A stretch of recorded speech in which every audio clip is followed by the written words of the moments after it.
and throughout the years he spent as an assistant to Joe Stidehar, Poole established himself as a brilliant offensive strategist. He was the architect of an imaginative, high-scoring attack that made the Rams the most explosive team of the early 50s.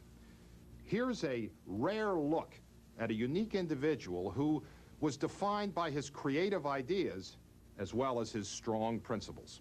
The Rams pioneered pro football on the West Coast, and the Coliseum brimmed with fresh new fans eager for a look at their Hollywood heroes. LA in the 50s offered explosive, wide-open entertainment by some of the most gifted runners, receivers, and passers ever to play the game. Their names were legendary: Glenn Davis, Crazy Legs Hirsch, Tank Younger, Deacon Dan Towler, and of course, quarterbacks Norm Van Brocklin and Bob Waterfield.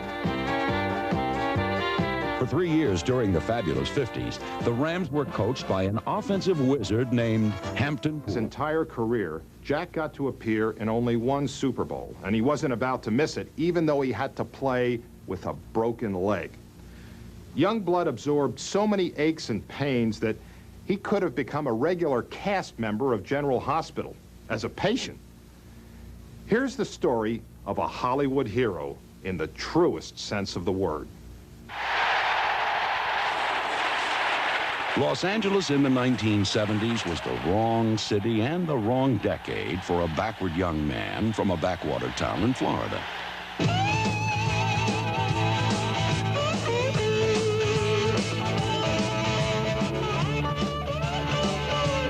This psychedelic city of freeways, free spirits, and free love was a bad trip for Jack Youngblood. When I came to Los Angeles, it was a horrifying experience. I was supposed to stay for like 3 days. I jumped on the plane after the second day, left, could not stand this place, was totally petrified. I'd never seen that, that many people in my entire life. 61. But the scariest thing was how easily the rookie defensive end was flattened. He made uncountable mistakes until pass rushing became as simple as 1, 2, 3. Speed, quickness, and finesse. Knowing your game, knowing what to do to instantaneously be able to react to what a larger man's going to do to you.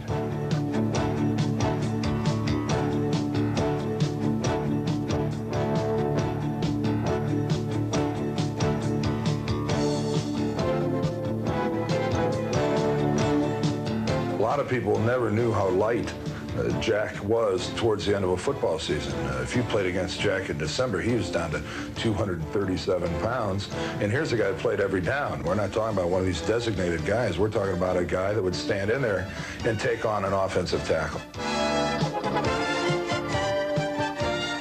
Jack Youngblood is one of the greatest people I've ever known to have on your ball club when things are going bad, because he will pick you back up. He'll turn you around and won't let your players get down.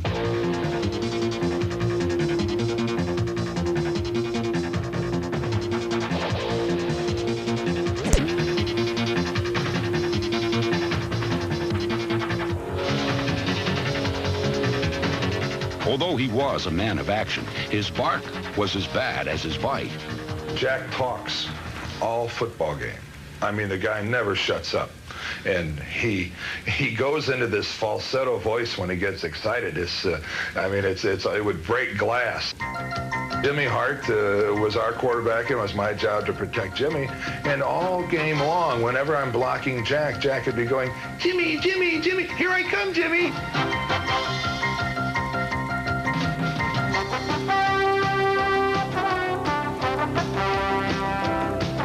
He was the John Wayne of pro football, Hollywood handsome, cowboy tough. He played muddied and bloodied, and won the Red Badge of Courage for enduring more than his share of pain on this battlefield. I thought I'd been bitten by a spider, and I just had some swelling in the arm. The third day comes along, and it's getting rather bothersome, a nuisance. Couldn't bend my fingers, couldn't put my watch on, things like that. There were indications that something might not be quite right. So I go in, the trainer looks at it, he almost faints. So at that, I'm saying to myself, something is bad wrong here. He jumps on the phone, they call the doctors, one thing leads to another. I'm in the hospital that evening in emergency surgery. And they open me up and pull out this foot-long hot dog.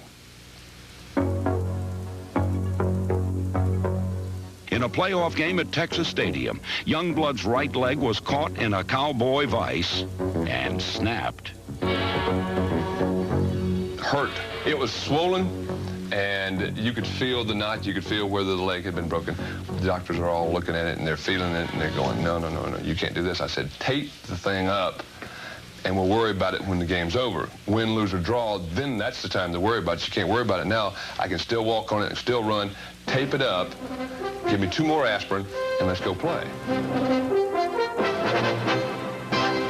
Youngblood returned, and with him came victory.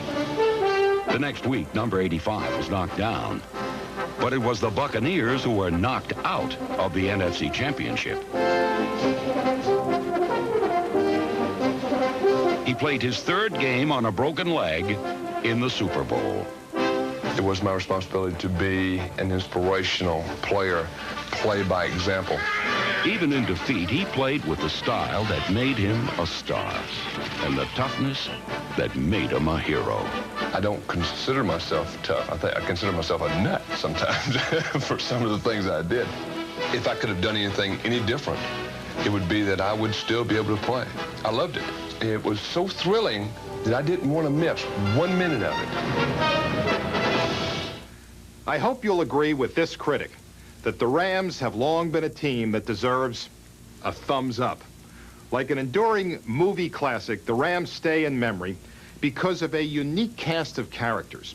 The quiet dignity of Hamp Poole, the square-jawed courage of Jack Youngblood, and the tongue-in-cheek swagger of Deacon Jones.